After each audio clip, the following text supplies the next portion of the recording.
अस्सलाम वालेकुम। आपको आज के प्रोग्राम में खुशामदीद। क्या अमेरिका और ईरान के दरमियान मुज़ाकरात होंगे या नहीं? जो सालिसी की कोशिशें हैं, उसके बाद अमेरिकी सदर जो डोनाल्ड ट्रंप हैं, उन्होंने ईरान के पावर प्लांट्स पर हमले मजीद 10 दिन के लिए मुलतवी करने का ऐलान किया है।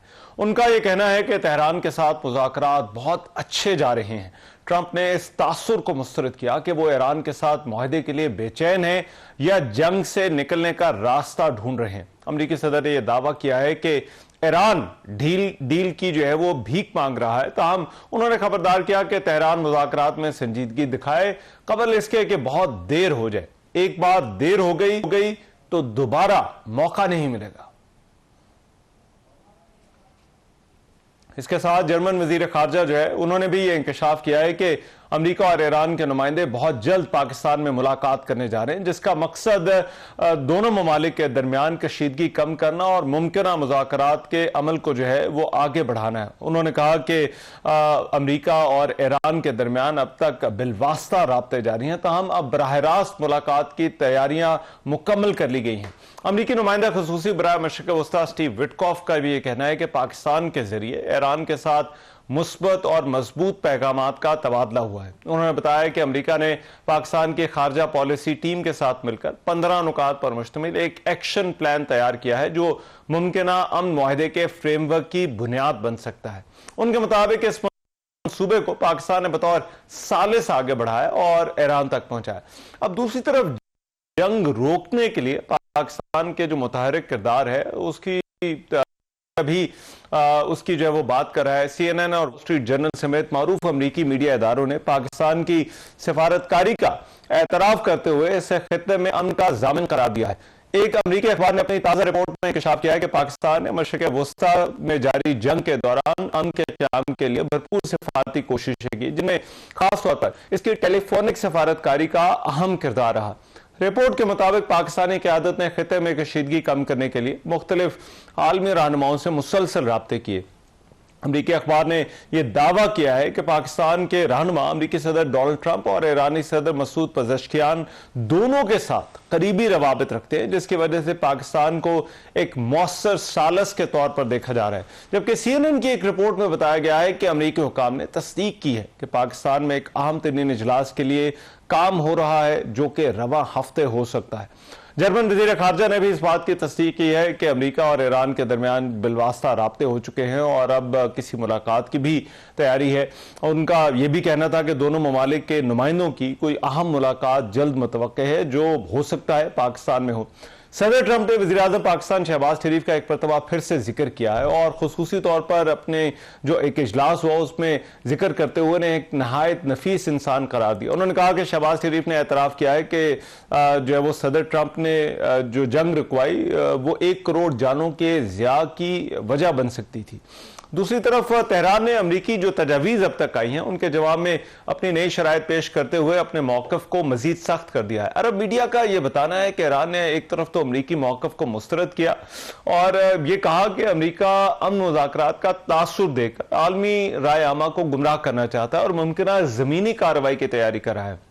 ईरान के पासदारान इनकलाब से मुंसलिक खबर रसा इदारे तस्नीम के मुताबिक जो तेहरान है उसने अमरीका के 15 नुकाती अमन मंसूबे का बाज़ाब्ता जवाब भेज दिया है और अब वाशिंगटन के रद्द-ए-अमल का उसको इंतजार है। अरब मीडिया की एक और रिपोर्ट के मुताबिक ईरानी हुकाम ने जंगबंदी के लिए कुछ अहम मुतालबात रखे। ईरान के वज़ीर खारजा अब्बास इराक़ची ने अक़वाम मुत्तहिदा के सेक्रेटरी जनरल से भी बात की और इस गुफ्तगू में उन्होंने अमरीका और इसराइल के खिलाफ फौरी कार्रवाई का मुतालबा किया और मौजूदा जंग को गैर कानूनी करार दिया है। अब ये जो मुज़ाकरात के इम्कानात हैं या नहीं, क्या कोई बातचीत हो सकती है, तवक्कुआत क्या होनी चाहिए, ये जंग रुकेगी या नहीं, इस पर प्रोग्राम के पहले हिस्से में जो है वो बात होगी।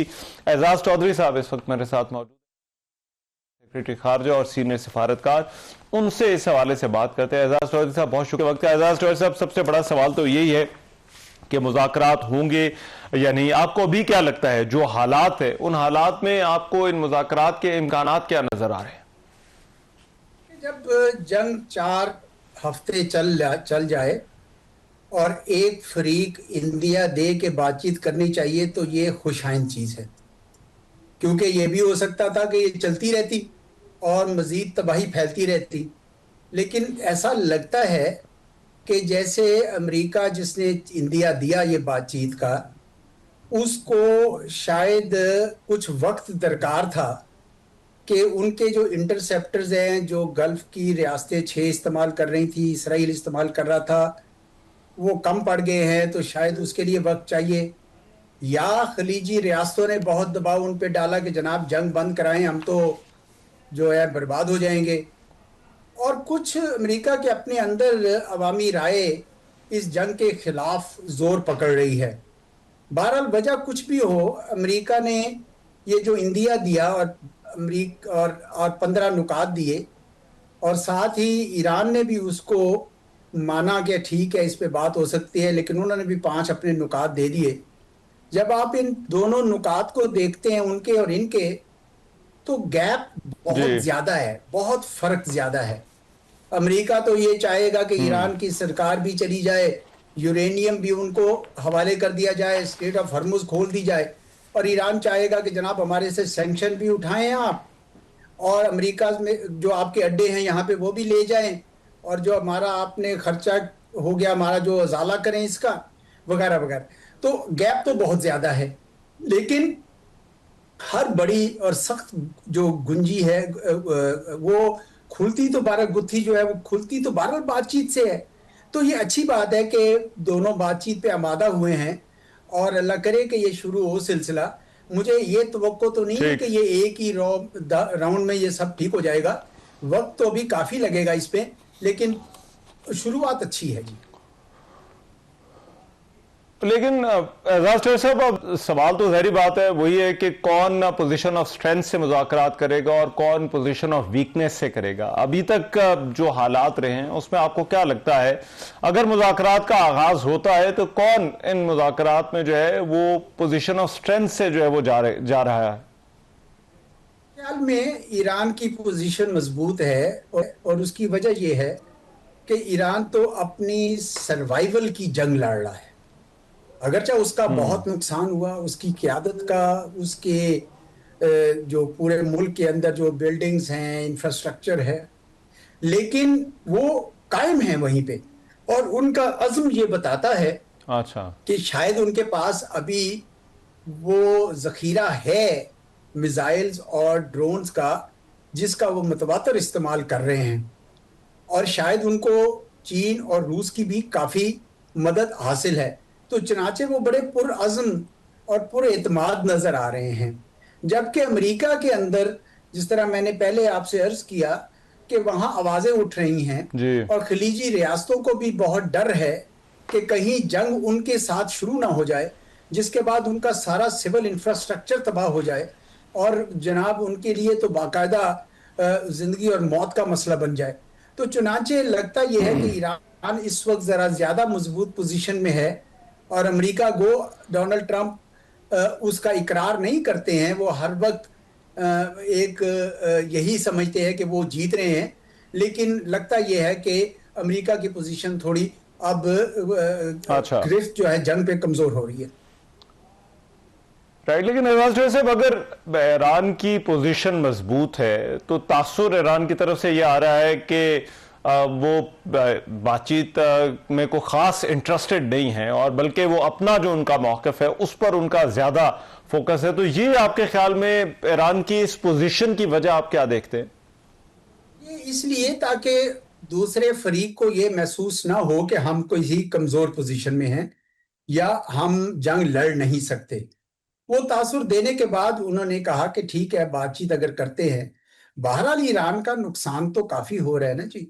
आप देखें कि हजारों टारगेट्स हो चुके हैं उनकी बिल्डिंग्स, और कितना ज्यादा उनके यहाँ तबाही फैली है, और फिर उनकी जो क़यादत है उसको कितना ज्यादा नुकसान पहुंचा है। तो चुनाचे जंग तो वो भी रोकना चाहेंगे, और अगर ये खाली जंग रुक भी जाती है, इस सूरत हाल में भी रुक जाती है, तो ईरान भी अपने आप को विनर ही समझेगा, क्योंकि अमेरिका का कोई ऑब्जेक्टिव जो है वो पूरा नहीं हो सका। ना रिजीम गिरी, ना कोई यूरेनियम ले सके, और ना ही स्ट्रेट ऑफ हॉर्मुज खुलवा सके।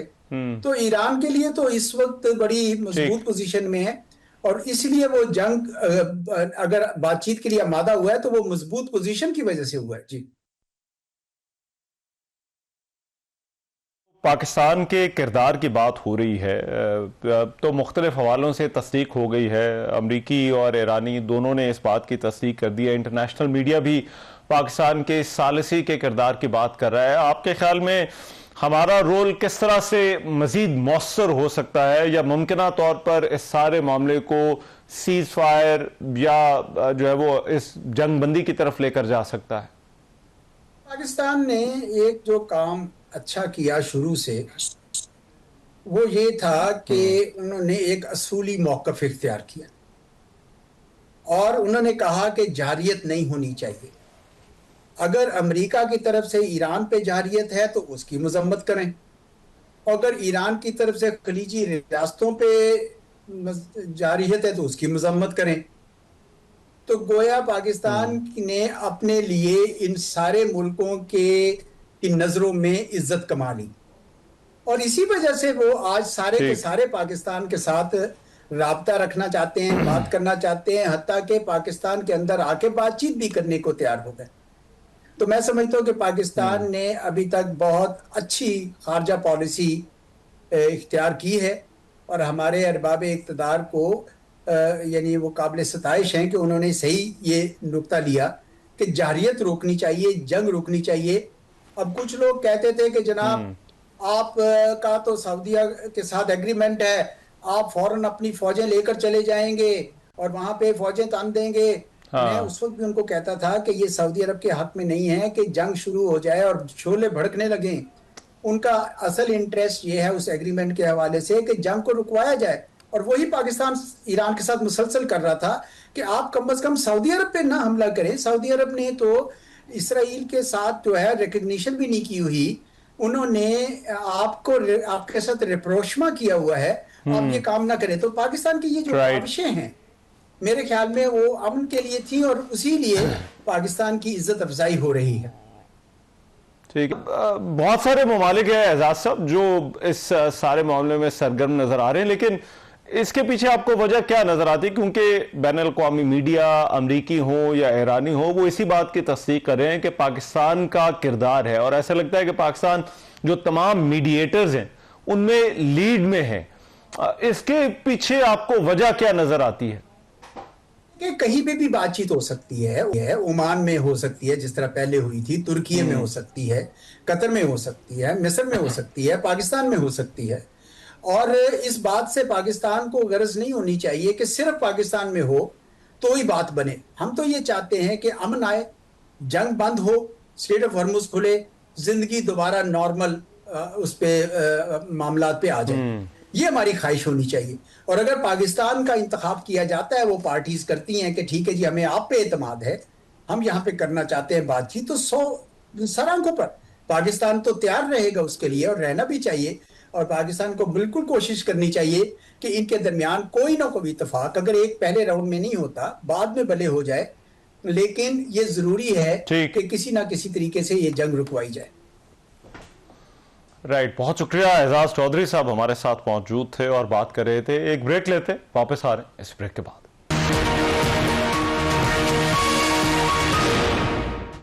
Welcome back. ईरान, अमेरिका और इसराइल के दरमियान जंग बदस्तूर जारी है। ईरान के दारुल-हुकूमत तेहरान में पाकिस्तानी सफारतखाने और सफीर की रिहाइशगाह के करीब बमबारी की इत्तलात सामने आई हैं। ताहम पाकिस्तानी जो सफारती अमला है वो महफूज रहा है। सफारती ज़राए के मुताबिक ये जो बमबारी का सिलसिला था रात तकरीबन 8 बजे शुरू हुआ, जिस दौरान सफारत खाने के इतराफ में जोरदार धमाकों की आवाज़ें सुनी गई। ज़राए का यह कहना है कि पाकिस्तानी सफारत खाने के सामने ईरानी फौज का एक मरकज अर्तुश वाक़ है जो मुमकिना तौर पर इस हमले का हदफ था।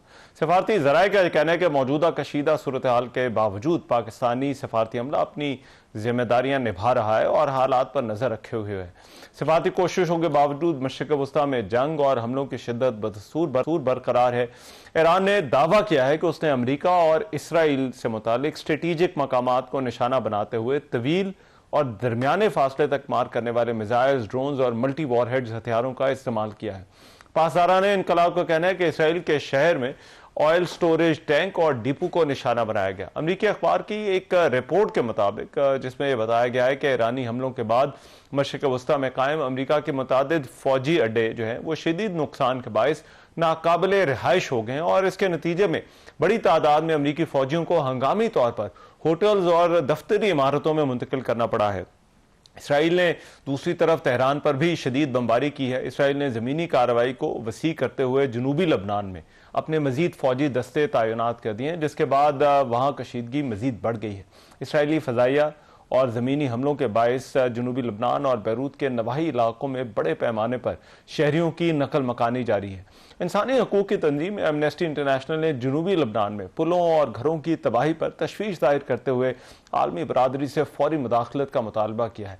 हिजबुल्लाह ने 24 घंटों में 21 इसराइली टैंक तबाह करने का दावा किया है, जबकि इसराइल ने अपने एक और फौजी की हलाकत की भी तस्दीक की है। फ्रांस समेत मुतादिद यूरोपीय ममालिक जो है वो अपनाए हुर्मुज़ को खुलवाने के लिए खासे सरगर्म है। अपनाए हुर्मुज़ खुलवाने के लिए फ्रांस और 35 ममालिक की जो फौजी क़यादत थी उनके एक वीडियो कॉन्फ्रेंस हुई, जिसमें फ्रांसीसी फौज के सरबराह ने इन ममालिक के वफूद को ब्रीफिंग दी। इसराइली फौज ने ईरान की पासदाराना इनकलाब की बहरिया के सरबराह अली रजा को फ़िज़ाई हमले में शहीद करने का दावा किया। ईरान ने अपनाए हुर्मुज़ से गुजरने वाले जहाज़ों पर सख्त कंट्रोल और मुबैना टोल वसूली का निज़ाम नाफिज कर दिया है। अपनाए हुर्मुज़ की बंदिश के बायस दुनिया की तकरीबन 20% तेल और गैस की सप्लाई मुतासर हो रही है। जंग बंदी मुज़ाकरात पर ईरान और अमेरिका के मुतज़ाद बयानात के बायस ताहाल गैर यकीनी सूरत हाल का सामना है और इस सारी सूरत हाल में ये जो हमले हैं, जो जंग की इंटेंसिटी है वो उसी तरह से जारी है। ईरान के अंदर इस वक्त जो है वो क्या हालात है वहाँ पर, मुज़ाकरात के इशू को और फिर जो जंग अभी चल रही है इसको किस तरह से देखा जा रहा है। जॉन हुसैन ईरानी साफ़ी इस वक्त मेरे साथ मौजूद हैं, इसी बारे में मज़ीद बात करते हैं। जॉन हुसैन, बहुत शुक्रिया आपके वक्त का। मैं सबसे पहले तो आपसे जानना चाहता हूँ, ये जो मुज़ाकरात की बात चल रही है, पैगामात का तबादला हो रहा है, ऑन ग्राउंड सिचुएशन जो है वो क्या है? मुज़ाकरात की बात से पहले और अब क्या जो हमले जारी थे उनमें कोई फ़र्क पड़ा है या नहीं? साहब, thank you so much for having me. देखिए, ईरान के अंदर जो हमले हो रहे थे उसके अंदर कोई मतलब कमी तो आई थी बीच में, लेकिन ईरान से जो हमले गए हैं उसके अंदर कोई कमी नहीं आई। और जो हमले की कमी हम लोग को देखी गई है ईरान के अंदर, वो बेसिकली तेहरान के अंदर देखी गई है और उन इलाकों के अंदर देखी गई है जहां पे डिफेंस सिस्टम और ज्यादा एक्टिव हो गया है, जहां पे और ज्यादा इंटरसेप्शन हो रही है। क्योंकि अभी आपके सामने F-18 हॉर्नेट की वीडियोस भी आई हुई होंगी, तो अभी इस वक्त थोड़ा सा इंगेज करने से टकरा रहे हैं वो मेजर शहरों में लो रेडार फ्रीक्वेंसी पे। जहां तक बात आती है दूसरे इलाकों की, बंदर अब्बास फॉर एग्जांपल या सदर्न रीजन ईरान का, वो जो है वो नॉर्मली जिस तरीके से उसके ऊपर मूवमेंट चल रही थी उस तरीके से उसके ऊपर मूवमेंट चल रही है। और ईरान के हमले जो हुए हैं वो उनके अंदर कमी नहीं देखी गई, बल्कि उनके अंदर इजाफा देखा गया है नेगोशिएशंस की जो टॉक्स हैं उसके बाद। तो शुरू से जो तासुर दिया जा रहा था कि नेगोशिएट ईरान कर रहा है, और बिल्कुल मैसेजेस एक्सचेंज हो रहे हैं पाकिस्तान के through in terms of the demands, मतलब यूएस अपनी डिमांड्स रख रहा है और पाकिस्तान के थ्रू ईरान अपनी डिमांड्स जो है वो कन्वे कर रहा है। तो ये सिलसिला चल रहा है, लेकिन ईरान ने नेगोशिएशन नहीं की है, ना ही वो नेगोशिएशन पे अभी तक राजी हुआ है। ठीक है, लेकिन ये जो निगोशिएशंस की बात है या मुज़ाकरात की और जो पैगामात की बात हो रही है, I just want to get a feel कि ईरान में जो ईरानी क़यादत है वो इस सारे मामले को जो है वो किस तरह से जो देख रही है और तवक्कुआत जो है वो क्या है? देखिए, कालीबाफ साहब का स्टेटमेंट तो आपके सामने है नेगोशिएशंस के हवाले से और बातों के हवाले से कि डोनाल्ड ट्रंप जो कह रहा था हमारी बात चली, we are having very good talks with them, उसका रिस्पांस आपने खुद ही देख लिया है। अरागची साहब का भी आपने रिस्पांस देख लिया है। और जो स्टेटमेंट आया प्रेस टीवी की तरफ से जो पब्लिश हुआ, उस स्टेटमेंट के पब्लिश होने से 2 घंटे पहले वो स्टेटमेंट की डिटेल्स मैंने लगा दी थी ऑन माय ट्विटर अकाउंट। मैंने बता दिया था कि ये स्टेटमेंट आने वाला है और ये चीजें उसके अंदर हैं। जिस ऑफिशियल ने स्टेटमेंट दिया है उस ऑफिशियल ने और भी बातें की हैं। उन्होंने कहा है कि ये जो नेगोशिएशंस का जो पूरा फसाड बना रहा है डोनाल्ड ट्रंप, वो इसलिए बना रहा है ताकि नंबर 1 वो ऑयल प्राइसेस को कंट्रोल कर सके, नंबर 2 वो अपने आप को एज अ पीस मेकर दिखा सके दुनिया के सामने, और नंबर 3 एक third deception he called it, एक तीसरी डिसेप्शन जो है वो यूनाइटेड स्टेट्स करे ईरान के साथ। और एक्सपेक्टेशन ये है कि ईरान के ऊपर सैटरडे या संडे तक एक्सपेक्टेशन है कि कोई ग्राउंड ऑफेंसिव बड़ा यूनाइटेड स्टेट्स जो है वो प्लान कर रहा है और वो कर सकता है। बहरहाल ऐसा नहीं है कि गवर्नमेंट जो है वो बिल्कुल भी वो नहीं कर रही, बिल्कुल देख रही है, जो मैसेजेस हैं उनको वो भी कर रही है, ले भी रही, एक्सचेंज भी कर रही है, लेकिन निगोशिएशंस पे अभी राजी नहीं हुई है। ये प्री निगोशिएशन स्टेज है जो चल रही है आई थिंक। ठीक है। और ये जो मिसट्रस्ट है जो है वो ईरान में अमेरिका के हवाले से, या ईरान ट्रस्ट नहीं कर रहा इन मुज़ाकरात के प्रोसेस को लेकर, आपको इसके पीछे क्या फैक्टर्स नजर आते हैं? बिल्कुल एब्सोल्युटली, किसी भी पार्टी के अंदर, किसी भी निगोशिएशन के अंदर पार्टीज को ट्रस्ट होना एसेंशियल होता है, और अगर ट्रस्ट नहीं है तो फिर निगोशिएशन कैसे हो सकती है। 2 दफा यूनाइटेड स्टेट्स ने यहाँ पे आके निगोशिएट करके जंग मुसल्लत की, और इस दफा जब जंग मुसल्लत की है तो उसके अंदर तो इनके जो सुप्रीम लीडर हैं उनको भी शहीद किया है। तो अभी जो सबसे बड़ा कंसर्न ईरान के पास है वो ये है कि अगर हम आ जाते हैं आपके साथ, लेट सपोज हम सीज फायर कर लेते हैं, क्या गारंटी है कि 2-3 महीने बाद दोबारा आप हमला ना करें। लोग कहते हैं नहीं नहीं, अमेरिका तो गारंटी अमेरिका की तो ले सकते हैं, इसराइल की नहीं ले सकते। No, that's not true. Israel America के बगैर हमला नहीं करता कभी भी। तो असल प्रॉब्लम तो ये है कि अमेरिका की गारंटी कौन लेगा, भले इसराइल की गारंटी अमेरिका ले ले। तो this is the problem Rahman साहब, and no country I think is willing to give a guarantee for the United States. और अगर कोई गारंटी दे भी दे तो उस गारंटी को तोड़ना जो है वो कोई मुश्किल बात नहीं है। तो ईरान चाहता है कि पहले प्रैक्टिकल स्टेप्स दिखाए जाएं। फॉर एग्जांपल यूएस अपने बेसिस को खाली करना शुरू करे। जब ऐसा होगा तब आई थिंक ईरान जो है would be more than willing to come to the table and do a cease fire या ट्रूस जो है वो करेंगे। ठीक है। और ये जो ग्राउंड ऑफेंसिव की बातें हो रही हैं, इसको ईरान के अंदर किस तरह से देखा जा रहा है, अमेरिकी ग्राउंड ऑफेंसिव को? खबरें बिल्कुल सही आ रही हैं, जो कह रही हैं कि खबरें जो कह रही हैं कि 10 लाख लोग जो हैं वो रेडी हैं। मेरे ख्याल में तो इससे ज़्यादा, 10 लाख से ज़्यादा लोग हैं जो रेडी हैं किसी भी ग्राउंड ऑफेंसिव के लिए इन ईरान। जो एक्सपेक्टेशन है ऑफिशियल्स की तरफ से और इंटेलिजेंस असेसमेंट जो है वो ये कहती हैं कि यहाँ पे जो हमला होगा वो 3 आइलैंड्स के ऊपर, 3 आइलैंड्स की वजह से किसी एक के ऊपर हो सकता है। पहला खार्ग आइलैंड ऑब्वियसली सबको पता है, लेकिन उसके अलावा कैशम के ऊपर एक्सपेक्टेशन ये है कि कैशम के ऊपर भी हमला हो सकता है। और उसके अलावा तीसरा एक और आइलैंड है, आई डोंट नो, मुझे नहीं नाम पता, लेकिन तीसरा आइलैंड है एक और जिसके ऊपर हमला हो सकता है। तैयारी के हवाले से ईरान ने यहाँ पे जो तैयारी की हुई है उसमें तो जाहिर नजर आ रहा है कि they have been armed to the teeth. जो लोग रहते हैं उन आइलैंड्स के ऊपर उनको तो असला दिया हुआ है, लेकिन एडिशनल डिप्लॉयमेंट्स भी जो है वो ईरान कर रहा है उन आइलैंड्स के ऊपर। And at the same time Rahman साहब, कहा यह जा रहा है कि अगर अमेरिका लेट सपोज आ जाता है और कब्जा भी कर लेता है, लेट सपोज खार्ग के ऊपर कब्जा कर लेता है अमेरिका, तो Iran will not hesitate in launching rockets at its own island. Iran जो है, अगर उसके लोग वहां पे शहीद हो जाते हैं पहले ही अमेरिका की तरफ से, तो अमेरिका अगर कब्जा कर लेता है तो ईरान अपने भी आइलैंड के ऊपर मिसाइलें दागने से रुकेगा नहीं। This is the sentiment that people have here. लेकिन इसमें जो अबनाए हुर्मुज़ है उसके हवाले से आपको क्या लगता है, ईरानी क़यादत का प्लान जो है वो क्या है? क्या वहां पर, क्योंकि बहुत सारे मुल्कों का मुतालबा है ईरान से भी कि इसे खोला जाए, तो क्या वहां पर कोई लचक दिखाई जा सकती है ईरान की तरफ से? देखिए, अबनाए हुर्मुज़ की जो, जहां तक मुझे लग रहा है, अबनाए हुर्मुज़ की कहानी हमेशा के लिए बदल चुकी है। अबनाए हुर्मुज़ जिस तरीके से पहले ट्रेडिशनली एक्ट करता था कि उसके अंदर जो है वो कोई चार्ज नहीं था, फ्री ऑफ चार्ज ईरान जो है वो ले जाने दे रहा था, सब लोग जा रहे थे। तो आई थिंक वो फ्री ईजमेंट जो है वो ईरान खत्म करेगा, क्योंकि जैसे बॉस्फोरस के अंदर या पनामा कनाल के अंदर या सुएज कनाल के अंदर जैसे चार्ज करती हैं कंट्रीज, वैसे ईरान भी जो है वो स्ट्रेट ऑफ हॉर्मुज़ को चार्ज करेगा अपनी नेवल बाउंड्री के हिसाब से, जो भी उसकी मैरीटाइम बाउंड्री में आता है। अच्छा। दूसरी बात यह है कि अभी इस वक्त जो सेटअप नजर आ रहा है वो 3 लेयर्स में नजर आ रहा है, 3 टियर्स में नजर आ रहा है। एक वो है जिनके लिए एक्सेस बिल्कुल बंद है, those are the United States, Israel और उनके जो डायरेक्ट एलाइज हैं जो इस जंग में उनको डायरेक्टली सपोर्ट कर रहे हैं। उनका कार्गो या उनका जो है वेसल वो नहीं ले जाने दिया जा रहा।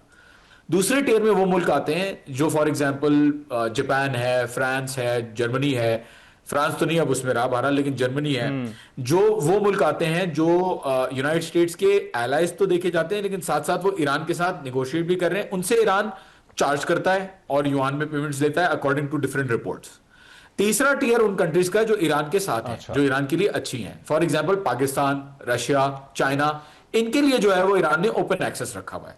तो we see this 3 tier system, और हो सकता है आगे जाके जो अरेंजमेंट बने उसके अंदर हमें यही नजर आएगा, जो कंट्रीज ईरान के साथ फेवरेबल है उनको फ्री एक्सेस दिया जाएगा, और जो कंट्रीज ईरान के अगेंस्ट है उनके साथ चार्ज एक्सेस जो है वो दिया जाएगा आगे जाके। ठीक। राइट। और जब अब 27-28 दिन गुजर चुके हैं इस जंग को, मैं आपसे जानना चाहता हूं कि एक आम आदमी के हालात इस वक्त ईरान में जो है वो क्या है, जो डे टू डे लाइफ है उसके हवाले से एक ओवरऑल मुझे बताइए इस वक्त एक आम आदमी के हालात इस जंग से लेकर अब तक जो है वो क्या है ईरान के अंदर। जमान साहब, आम आदमी की जिंदगी सरप्राइजिंगली बिल्कुल वैसी की वैसी है जैसे पहले थी। बस उसके अंदर आप बॉम्ब की आवाजें और उसके अंदर थोड़ा सा फियर, मैं मेरे लिए तो फियर है क्योंकि जाहिर है मैं एक आम आदमी हूँ, ईरानियों का मुझे नहीं पता, लेकिन मेरे लिए जिंदगी नॉर्मल है। ऑफिस खुले हुए, रेस्टोरेंट्स खुले हुए, बैंक्स खुले हुए, और बस ये है कि बॉम्ब्स की आवाजें आती हैं और कहीं जो है वो अल्लाह ना करे खदशा रहता है कि कहीं बॉम्ब जो है वो गिर जाए। लेकिन बाकी सारी चीजें, इनफैक्ट आई थिंक स्टोर्स पे अगर आप देखें तो नीड बेस्ड आइटम्स के ऊपर डिस्काउंट लगा हुआ है, दूध अंडे इन सब चीजों के ऊपर ओवर सप्लाई ऑफ रिसोर्सेज है। बैंक्स के ऊपर जो है वो रश नहीं है, इन्फ्लेशन कंट्रोल्ड है, तेल एक रियाल भी नहीं बढ़ा यहाँ पे लोगों के लिए। तो सिचुएशन जो है वो बिल्कुल नॉर्मल है जैसी थी। और मैं ये नहीं कह रहा, सिर्फ आप सीएनएन की रिपोर्ट्स देख लें और स्काई न्यूज की रिपोर्ट्स देख लें जो यहाँ आके गए हैं, और यहाँ सीएनएन का फ्रेड भी जो है वो रहता है, तो they all think that everything is normal. And I my self, मैं भी यही देखता हूँ कि हर चीज जो है वो नॉर्मल है।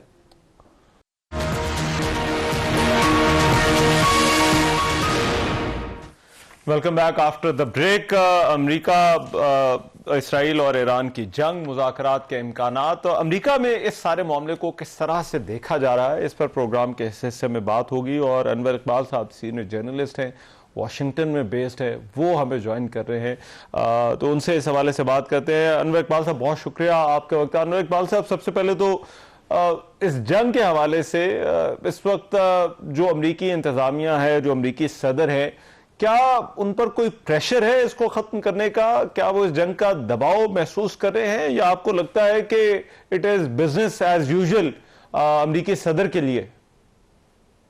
सबसे पहले तो आपको शुक्रिया ये मौका देने का। बिजनेस एज यूजुअल तो किसी तरह भी नहीं है। जाहिर एक जंग है, और एक ऐसी जंग है जो तवक्को के खिलाफ बहुत तवील हो गई। इनका तो ख्याल यही था कि वहाँ जो हुकूमत है ईरान की, वो इतनी अनपॉपुलर है कि जाएंगे और वहाँ अपराधी हो जाएगी, बगावत हो जाएगी, और उसके बाद ये इनको वेलकम किया जाएगा। हीरोज वेलकम एक्सपेक्ट कर रहे थे, और ये नजात तरह जाएंगे और हार पहन के वापस आ जाएंगे।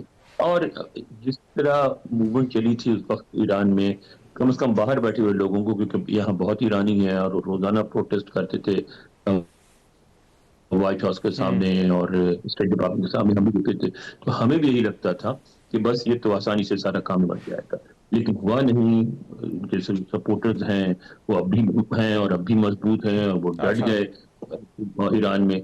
और अब जो है यहाँ, तो अगर आप यानी इंतजामिया से अलग हट के थोड़ी बात करें, तो अवाम जो है वो तो बहुत तंग पड़े हुए वॉर से। वो कहते हैं इस वॉर से हमारा कोई ताल्लुक नहीं है, हमारा लेना देना नहीं हो, जमहूरियत हो ना हो, हमें क्या। वो ट्रम्प साहब को याद दिलाते हैं तो आपने खुद ही कहा था कि आप दूसरे मुल्कों में जमहूरियत लाने के लिए नहीं आए हैं, और आप इस तरह की पॉलिसी जो लिबरल आइडियल्स हैं तो बिलीव नहीं करते। तो ये आपने हमें कहाँ फंसा दिया। अच्छा, और अब जो मिड टर्म इलेक्शंस हैं, ये अमरीकी सियासत में इस सारे मामले को किस तरह से देखा जा रहा है? खास तौर पर जो डेमोक्रेट्स हैं, क्या इस जंग से उनके इम्कानात रोशन हो गए हैं, या उनके इम्कानात मजीद जो है वो पीछे चले गए हैं? आप अमेरिका में रहे हैं तो आपको अच्छी तरह पता है कि यहाँ जो सियासत होती है, हमारे यहाँ बड़े बड़े आइडियल्स की, बड़ी बड़ी चीज़ों की बात की जाती है, इस्लाम, सोशलिज्म, कम्युनिज्म, इनकलाब, जिंदाबाद, मुर्दाबाद वगैरह, ठीक है ना। यहाँ इकोनॉमिक इश्यूज बहुत अहम होते हैं। आपने देखा होगा कि अगर चीज़ों की कीमतें बढ़ जाएं इंतखाबात के इर्द गिर्द, तो हुकूमतें हार जाया करती हैं। तो क्योंकि अमेरिकी इस चीज़ को बहुत अहमियत देते हैं कि उनकी जेब पर कितना असर पड़ रहा है।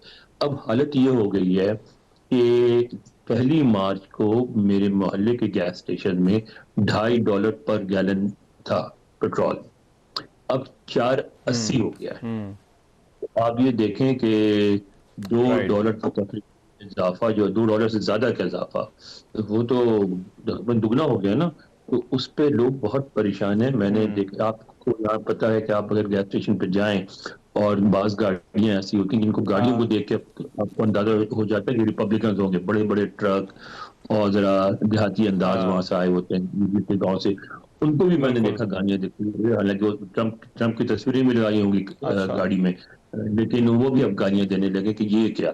अच्छा, उसकी वजह से होता है कि जब उसकी कीमत बढ़ती लेकिन है अनवर इकबाल साहब, ट्रांसपोर्ट। इस सारी बहस में दरमियान में फिर बात हो रही है ग्राउंड ऑफेंसिव की। अमरीकी सदर एक हार्ड लाइन ले रहे हैं, वो कह रहे हैं कि और ज्यादा जो है वो ईरान को कंसिक्वेंसेस के लिए तैयार रहना होगा। तो क्या वाकई इसका कोई चांस है कि ग्राउंड ऑफेंसिव या अमरीकी जो रवैया है ईरान की तरफ वो और ज्यादा सख्त हो सकता है, या अमरीका एक्सट्रीम ऑप्शंस पे जा सकता है?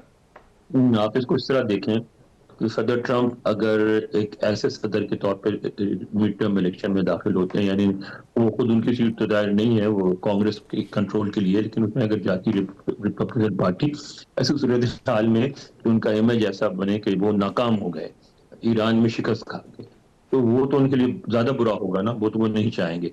तो ये बात वो मेरे जहन में, मुझे ऐसा लगता है कि ये कुछ ना कुछ एक कोशिश जरूर करेंगे कि किसी तरह ईरान को मजबूर करके कोई ना कोई समझौता कर लिया जाए। तो जो हमारे यहाँ जिस तरह पेश किया जा रहा है कि ईरान अमेरिका की शिकस्त हो चुकी है और उनके सारे वसाइल एग्जॉस्ट हो गए, ऐसा नहीं है, ना उनके वसाइल एग्जॉस्ट हुए, ना उनकी शिकस्त हुई है। अभी ये पोजीशन में है कि काफी कुछ कर सकते हैं।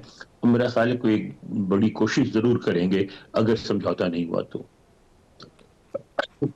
ठीक है। और जो अमरीकी ऐवान नुमाइंदगान है उसमें अभी तक इस जंग को किस तरह से जो है वो देखा जा रहा है? क्या सदर ट्रंप को अपोजिशन का सामना है? क्या उनको सपोर्ट मिल रही है? नहीं, अपोजिशन का सामना है, बहुत शदीद अपोजिशन का सामना है। डेमोक्रेट्स और सारे के सारे खिलाफ हैं, बल्कि 2-4 रिपब्लिकन भी खिलाफ बयान देते रहते हैं। अब भी यह है कि चूंकि पार्टी में यूनिटी है, तो जब वोट की बात आती है तो ये सदर ट्रंप जीत जाते हैं। लेकिन ये बात बहुत ऑब्वियस है, जो 1-2 हियरिंग हुई आपने देखा होगा, इंटेलिजेंस कमेटी की हियरिंग थी, उसमें उनको बड़े सख्त सवालात का सामना करना पड़ा और रिपब्लिकन ने भी बड़े सख्त सवालात किए। तो कांग्रेस में भी मुखालफत है जंग की। अच्छा, और क्योंकि मुज़ाकरात की बात को लेकर पाकिस्तान के किरदार की भी बात हो रही है, लेकिन मैं जनरली आपसे सेंस लेना चाहता हूं कि मुज़ाकरात के हवाले से क्या तवक्कुआत है वहां पर अमेरिका के पॉलिटिकल सर्कल्स में? चले हम पाकिस्तानी तो पहले थोड़ा सा खुश भी हो जाए। मुझे पता है, अब 25 साल हो गए यहाँ रिपोर्टिंग करते हुए और बहुत सारे सदर देखे, उनका दौर देखा, लेकिन ऐसा कम ही हुआ। शायद उस जमाने में हुआ, उस जमाने में तो मैं छोटा था, जब अमेरिका और चीन के दरमियान हमने साजिश की थी। लेकिन बड़े अरसे बाद मैंने देखा है कि पाकिस्तान का इस तरह जिक्र हो रहा है अमेरिकन मीडिया में, न्यूयॉर्क टाइम्स में 2-3 आर्टिकल्स आए, वॉशिंगटन पोस्ट में, हर जगह, CNN पे कि पाकिस्तान जो है एक मीडिएशन का किरदार अदा कर रहा है, साजिशी कर रहा है।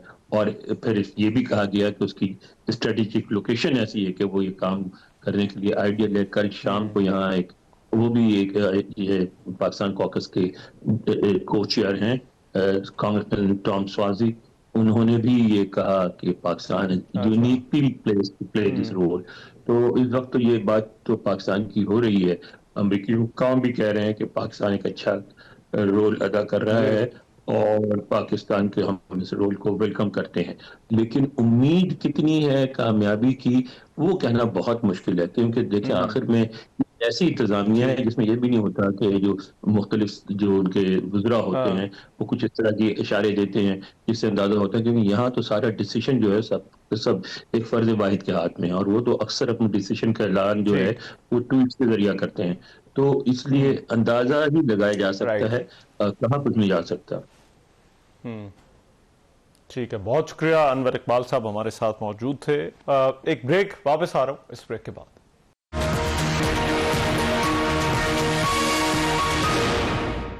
Welcome back. सोशल मीडिया से जुड़ी एक अहम खबर आपके साथ शेयर करते चलें। गुज़िश्ता रोज लॉस एंजलिस और न्यू मैक्सिको की ज्यूरीज ने मेटा और गूगल के खिलाफ एक तारीखी फैसले सुनाए।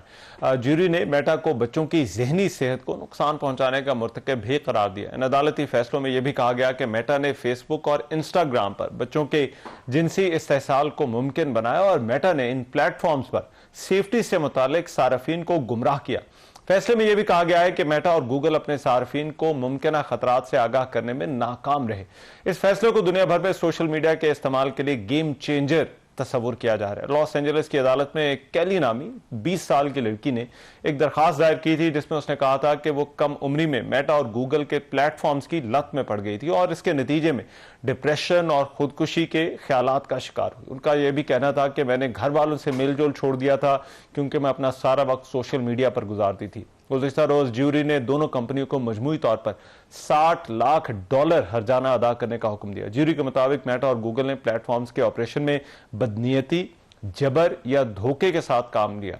कैली को दिए जाने वाले कुल हर्जाने में से मेटा 70% अदा करेगा जबकि गूगल बाकी 30% का जिम्मेदार होगा। इस मुकदमे में इब्तदाई तौर पर स्नैपचैट और टिकटॉक भी नामजद थे, लेकिन उन दोनों कंपनियों ने ट्रायल से कबल ही कैली के साथ नामालूम शराइत पर तस्फिया कर लिया था। आज के प्रोग्राम से इतना ही। रहमान नज़र को इजाजत दीजिए। अल्लाह के बाद।